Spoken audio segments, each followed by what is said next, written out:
Good day everyone, my name is Angela Kumakalalad, and for today's video, we are going to talk about some terminologies or lesson that I have learned during this subject. And I don't have enough time to fully demystify everything to you guys, but at least I want you to at least have a glimpse on what are the lessons na pwede nyong ma-encounter during this intermediate accounting one. So first, we are going to talk about the very first line item in the current asset section in the statement of financial position, which is the cash and cash equivalents. So first, we are going to talk about what are the things that should be included and what are the things that should not be included in this account, or what are the things that should report and should not report in this account. According to the International Accounting Standard 1, entitled Presentation of Financial Statement, an entity shall classify an asset as current when it expects to realize the asset or intends to sell or consume it in its normal operating cycle. It holds the asset primarily for the purpose of trading. It expects to realize the asset within 12 months after the reporting period, or the asset is cash or a cash equivalent as defined in IAS 7 unless the asset is restricted from being exchanged or used to settle a liability for at least 12 months after the operating period, the reporting period. Now the main question is, what items are included in cash and what items are included in cash equivalents? Well, yun talaga yung pinaka-pinag-uusapan natin dito. We can always say that cash equivalents, that cash and cash equivalents are current assets. Okay? Which is, I believe, alam nyo na since naituro na to nung senior high school. But for those person nakagaya ko na don't have any background in ABM, at least now you have an idea what am I talking about.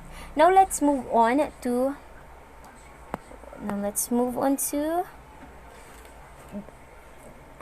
muna pala, what are the current assets? Current assets includes cash, account receivable, inventories, prepaid expenses, marketable equity securities, office, and store supplies. Ito, cash items naman. Cash items include cash on hand, cash in bank without restrictions of withdrawals, and working funds. Dapat tatandaan nyo yan, guys. It states here that cash items, cash is measured as face value. Always remember, guys, na kung magkano ang given na cash, yun na yun, at wala tayong highly specialized technique or methodologies or estimation na ginagamit natin sa accounting on how to properly measure cash. Kung magkano ang cash, that's how you record it in statement of financial position. And let's see what is the meaning of cash equivalents naman. Cash equivalents is a highly liquid investment having a maturity of 3 months or less. It should be at minimal risk of change in value. Examples of cash equivalents are, tingnan natin, the banker's acceptance, certificates of deposit, commercial paper, marketable securities, money market funds, short-term government bonds, treasury bills. And next lesson na may encounter nyo on intermediate accounting is the inventories. I hope you know what inventories is, guys. But let's also try to demystify it. According to IAS 2, paragraph 6, inventories are assets held for use in ordinary course of business in the process of production for such sale or in the form of materials or supplies to be consumed in the production or process or in rendering services. Gaya na sabi ko, I hope you know what is inventories kasi alam kong everyday naman natin nakikita at nakakasama to. What I'm talking about is inventories are yung mga, for example, is the grocery, yung mga dilata, the goods that the groceries are selling to us, or kaya naman kunyari pupunta tayo sa pick-up shop, may nakita tayo dun guys ng mga tinitindang damit, ay tinatawag din natin yung inventories. Actually, we are living every day with companies' inventories. And next is, Of course, the property, plant, and equipment or tinatawag nating PPE. So, ano nga ba tong PPE? Ngayon naman, tingnan natin ang sinasabi ng IAS 16 about the property, plant, and equipment. Tingnan natin. Tingnan po lang natin ang mga type muna ng PPE before to proceed that. Ito yung mga purchase, self-construction, deferred payment contracts, and exchange. Okay, ito na. IAS 16 applies to property, plant, equipment, PPE. The standard itself defines PPE as tangible items that are held for use in the production of supply, goods, or services for rental to others or for administrative purposes and are expected to be used during more than one accounting period.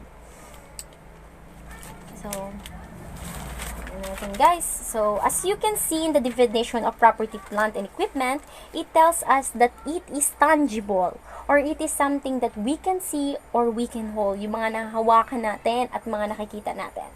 For example, you are a manufacturer of an ice cream. Yung machinery na ginagamit mo sa paggawa ng ice cream, tinatawag natin yung PPE or property, plant, and equipment. So, I have here, I think, some example. Basahin muna natin to. Since inventories are assets that are held by entity for trading within normal operating cycle, inventories shall be reported as current assets. Lahat yan ay ating current assets. Okay? Nabasa na natin yan kanina. So, these are the example of PPEs, guys. Of course, we have the land. Remember that the land is not being computed for this depreciation. Kasi ang land po natin, guys, ay di nagde-depreciate. Actually, siya po ay nag-a-appreciate. Because ang land values natin ay actually appreciate due to appraisals. Habang tumatagal, tumataas siya. Or habang tumatagal, nagmamahal siya, di ba? Sana all, di ba? Next is ang ating building. Kapag ang building ay pagmamay-ari ng company, of course, included na natin to as asset. Pero pag ang building ay hindi naman pagmamay-ari ng company, hindi natin siya pwedeng matatawag na asset ng company since hindi nga ito pagmamay-ari ng ating company. We also have here the machineries. Gaya ng example ko nga kanina, yung mga machine na ginagamit natin to produce items ay tinatawag nating PPEs.